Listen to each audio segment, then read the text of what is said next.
All right, and a development in the claims against Danny Jordaan over to Bongani. Indeed, thank you, Francis. Former ANC MP Jennifer Ferguson has opened a rape case against South African Football Association boss Danny Jordaan.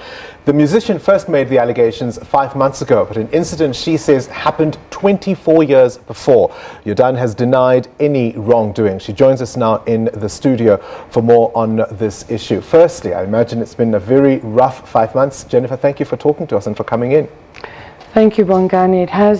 It's been both challenging, not only for me personally and the family, but also it's been challenging in working out what is the correct response. I think that's been the hardest, really. What do I do with this? Yeah. And it's kind of been the generous extension of a restorative justice process, mediation, has been consistently handed over to him. We've waited a response from him, but nothing has come forward. It's been 5 months, as I said, since you made the allegations, and there have been hardly any repercussions for Danny Jordaan. I imagine that hasn't surprised you. Of course not. I mean, he's very entrenched in his power base, and I think our whole country now, just listening to the news preceding this, there's a seismic shift that's happening, and it's a sense of that the tree, the corrupted fruit. We are being called forward to be activists again in a way that allows for possibility of big change. So laying a criminal charge, for example, is not a simple thing for me to have done. And it's a crude response, because the legal system is a patriarchal construct. It's not really there to serve the victims of sexual assault and rape. Traditionally, you know, we haven't the rate of convictions, etc. It's been appalling. I mean, had you expected that he would reach out? Wouldn't that be, in a sense, I don't know, an admission of guilt when, as you say, the legal system might at least give him a chance, as he says, to clear his name? You see, because I also wear the cloak not only of an activist and an artist, but I'm also on a spiritual path that has to embrace a recognition of common humanity, a recognition that we make errors in our lives, sometimes terrible errors. We injure each other. Our Truth and Reconciliation has been all about dealing with the most heinous atrocities. And yet our nation was capable of meeting the other in a spirit of humanity, but it had to entail the admission of the offense, of taking responsibility of the offense. And that offense in a court of law becomes a crime that you can face imprisonment. In a restorative justice process, we can honor that this is a serious offense, that there are legal consequences, but those consequences can be held in a frame of healing, mutual healing for the families and the community, because we're all affected by it. We're all affected by sexual violence in this country, in the world.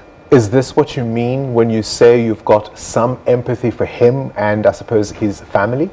Of course. I mean, that's been a lot of my work, is to not see Danny Jordaan as a leper or as a demon. So I've had to work and try and see in his eyes the wound, a boy actually, maybe who, I don't know his history, I don't know what's brought him to this place in his life. It could also be that in terms of his morality, that he's become corrupted in a terrain of power. I think that's what we've seen in many of our leaders, not only in South Africa, throughout time, throughout history. Power is corrupting. So it takes a huge, staunch moral character to be able to assume power and remain humble and remain as a servant leader. I have to ask you this, though, that, you know, in an adversarial, you know, prosecutorial system, yes, you know, the complainant isn't always treated with kid gloves. Are you ready for the kind of attention, the kind of scrutiny, the kind of attacks that you will necessarily have to endure under cross-examination? I mean, Kwezi is possibly, you know, the most famous complainant that we saw exposed in the most brutal way. Are you ready for all of that? Well, it's a beautiful question, and I'm so happy that you raised Fezekile Kuzwayo, because she is a martyr.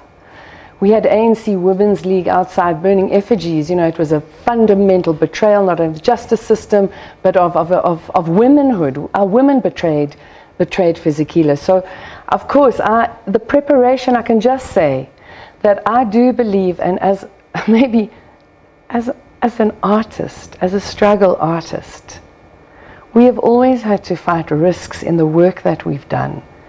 I know there's risk involved, but I also know that I hold a sword of truth.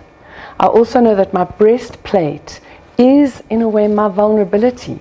I'm not sitting here with my wall of lawyers with my strategy calculated. I'm owning my story. I'm owning my truth. And really the image that's come to me is our women comrades in the midwinter of the mid-80s, when the bulldozers were coming to bash down their shacks and their babies are crying in the rain, and they just stand in front of the bulldozers and they take off their clothes. They stand and they're naked, but they're truthful and they're fearless. And that's where I am. So you see yourself as one in a long line of who've gone before to face this kind of scrutiny. Thank you. And that's why, in a way, I'm happy, I'm so grateful to be in this forum, because in a way we need all South Africans to pray, to imagine, to give emotional support, that we can clear out what is no longer serving the vision of a better life for all. But he's argued, to be fair to him, that we do have a legal system, that it's one thing to air these kinds of issues on public platforms like the media, but actually there is a court of law, and that's where these issues should be ventilated. I mean, that's a fair point, is it not? He's, of course, in terms of entering a court of law, I've got to be able to, as a victim of crime, be able to prove, or the state will prove. I'm a witness in the state's case, so it's not my story. They have to prove beyond all reasonable doubt a very high yardstick.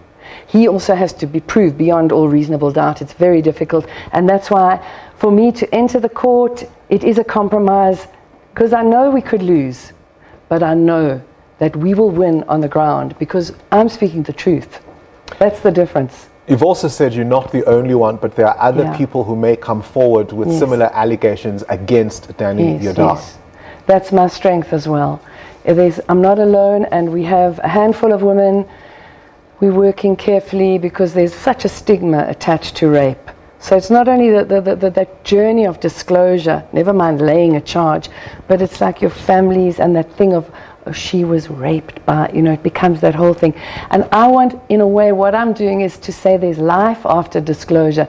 There's identity after disclosure. After disclosure, you assume your authority.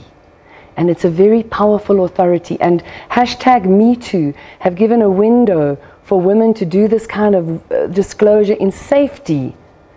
And #WeToo that we want to move into takes us as a collective group of survivors, including men, in the conversation. Because we can't do it alone. We need you. All right, thank you very much then for talking to us this evening. That's, of course, musician, activist and former ANC MP Jennifer Ferguson. We now take a look at what people have been saying throughout the day on Twitter.